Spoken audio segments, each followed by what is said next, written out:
Time waits for no man or woman, for that matter. Do you know what the most precious commodity is in the world? It's not gold or silver or platinum or titanium or any of those precious metals. It's time. Time, you can't buy it, you can't sell it, you can't trade it, you can't get any more of it. Time is the only thing that you can't control. And we always think we have a lot of time.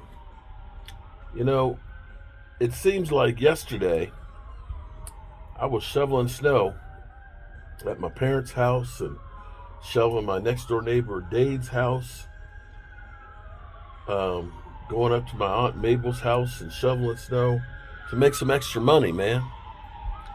And it felt like I had all the time in the world. But time goes by fast. And it means you can't waste it. So today is the first day of the Dallas Cowboys offseason. And the first snow, actually the first real snow we've had in several years. I could have laid in bed. I don't need to go anywhere. I don't need to do anything. But I was up 7 o'clock in the morning looking out the window, checking out what's going on with the NFL because it's Black Monday. Finding out that Doug Peterson was fired, that the Giants were keeping Stein and Diebold, or however you pronounce his name. I'm a word butcher. That Aaron Glenn and their other offensive coordinator for the Lions are hot commodities that the Bears definitely want to interview, and that Jared Mayo being fired, that Mike Vrabel is the hot candidate right there to replace him. The Texans offensive coordinator is getting a lot of play. That teams are beginning the process of next year, which is really this year, right now. See, they understand that you can't waste time, that time waits for no one. And it's so poetic that Dan Quinn literally said that last year, that the Cowboys have no sense of urgency to do anything. They don't.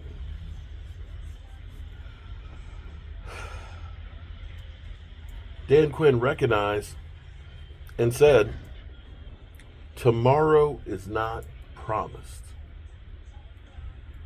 Which is the truth. I could have a heart attack out here shoveling the snow, and this could be the last YouTube video I ever do. I hope that doesn't happen. I don't anticipate that happening, but I can't say that it doesn't because I don't know how much time I have. I can't buy any more. And I live my life that way, that I don't want to waste time because it's bigger than just me. See, I've realized if I waste time, then I am not doing everything I can for the people that I have that will be left. And that is building a legacy, building something that I can pass down to my kids, and make sure that if I go before my wife, that my wife is taken care of. See, these are things that are going on in my head. It doesn't mean I'm sitting here like, woe is me, I'm gonna die, and I'm depressed about it. No, not at all. But it's an it's gonna happen at some point, and there's nothing I can do about it. So instead of being sad and depressed about that, I'm going to do everything I can to maximize that time.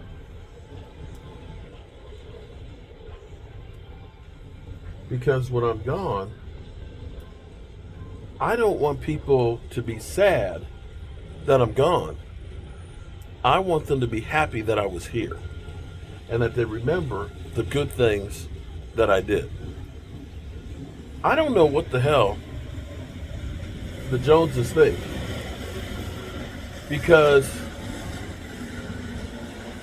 everybody out there right now is going out there at this moment to do everything they can be to be better next year, to maximize their time, to, before these other teams go through and lose in the playoffs and try and figure out what changes they need to make. They're out there making changes. They're evaluating in real time right now to say, here's the problems we had. So when they go to the Senior Bowl in a couple of weeks, they can evaluate the type of players they need for the type of system that they're going to run. See, it's not like, because people don't seem to understand. Having a coach, if they don't have time to prepare, if they don't have time to figure out what they need, because there is no time. There's no time. Senior Bowl in a couple of weeks. The Combine, a couple of weeks. Free agency. We're only 2 months away from free agency. All these decisions need to be made, but because the Cowboys wait, they don't have enough time to do all of it properly. There we go again. Do you understand what I'm saying? See, if you're getting a new coach, you want to get him in, find out where everything is in the facilities, get to know the people, and start the process of building a philosophy. See, and here is the problem. Mike Zimmer, for example. Mike Zimmer. We ended up waiting for Dan Quinn to finally figure out when he was going to get a job. Or, if he was going to get a job, right? And I believe, if I'm correct, I went for my anniversary to Myrtle Beach offseason because I'm cheap. Okay, let's be real here. I got a deal from Hilton that was one of those ones where you have to go through the whole spiel of timeshare and all that. Not buying it. But I'll take the 4 nights at the condo there on Myrtle Beach in the off season for $200. Take my wife for the anniversary. She loved it. I'm cheap like that, trying to maximize everything I have. And it was during that time that I remember Dan Quinn. So that was the end of January. And we were still, if Dan Quinn comes back, he's going to be our defensive coordinator. You didn't make any plans just in case. So here's the thing. When you finally found out that Dan Quinn wasn't coming back, then you had to go through the process of finding out who's going to be the defensive coordinator. Now, I'm not going to say they made a bad choice in Mike Zimmer, but by that time, other teams had already gotten all their coaches, because Dan Quinn was the last coach hired. By that time, teams had already hired their coordinators for their teams. By that time, they were already working on, what do we need for this defense? What players do we want to keep of our free agents? What players do we want to look at in free agency? And it doesn't give the Cowboys enough time to make those plans ahead of time. And so, to make matters worse, you can look and say the first half of the season with Dan Quinn, the defense was terrible. The second half, the defense got better, even though they had lost a lot of their playmakers. The reason why is you hired Dan Quinn late in the process. He's probably the last defensive coordinator hired.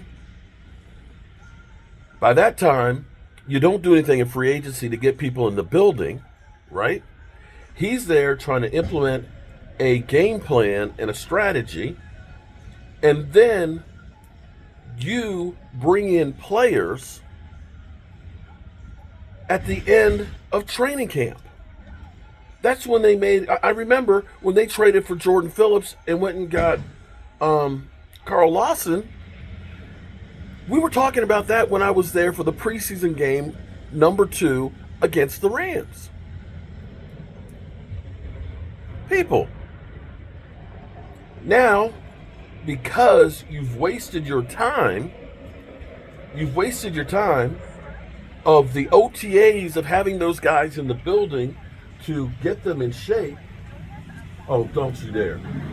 Bro, you don't need to, no, bro, don't do it. Don't do it.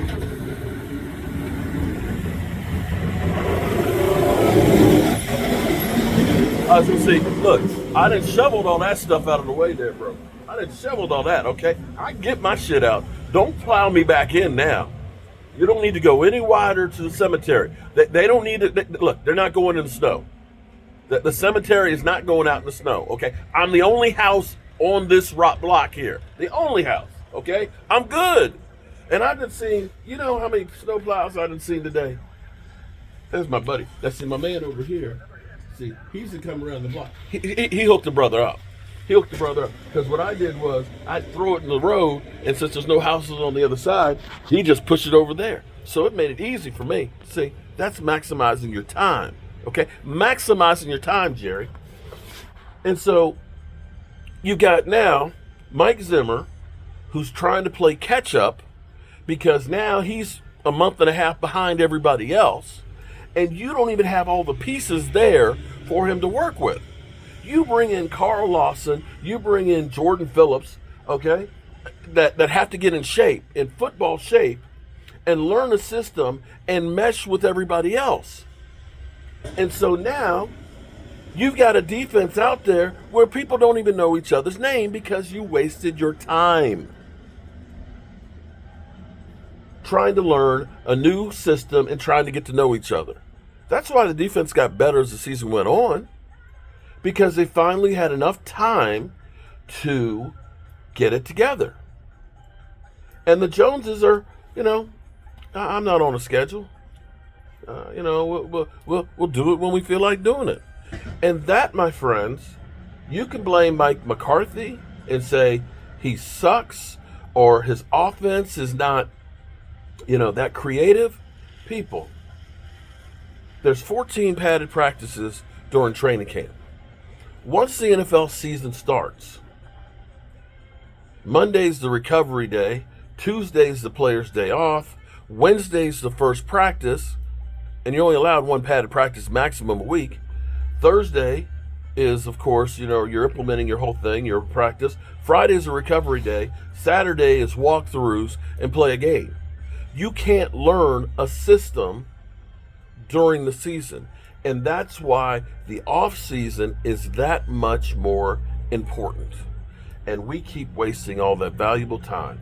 You need to try and get the lion's share of your players on the roster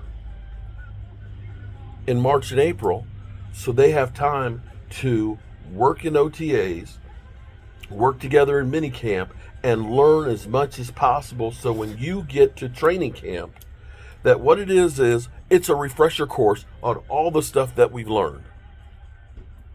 You'll hear when we start doing mini camps and stuff, you'll hear about the install. We're installing, install 1, install 2, install 3. This is the plays and what you're doing for next year. Every time you bring in an over-the-hill guy, at the end of training camp, they've missed all of that. They just do. And it's because Jerry and Stephen Jones waste their time. All right. Got to finish shoveling the side here for the side door. And let's hope that the time I spent here isn't the last time that you see me. But you know what? And I'm not going to be sad about it. One of these times I do this video or do a video, it'll be the last time. It'll be the last time. But you know what? I am so happy about YouTube. And the reason being is I can live on through YouTube. My kids can go back and look at all these videos and things and see me, at least when I had some sense. And that's a great thing. I look back on videos of Rashid and Stuart and am thankful that I can still see him there. Hope y'all have a great day. And I'll talk to you soon. Peace.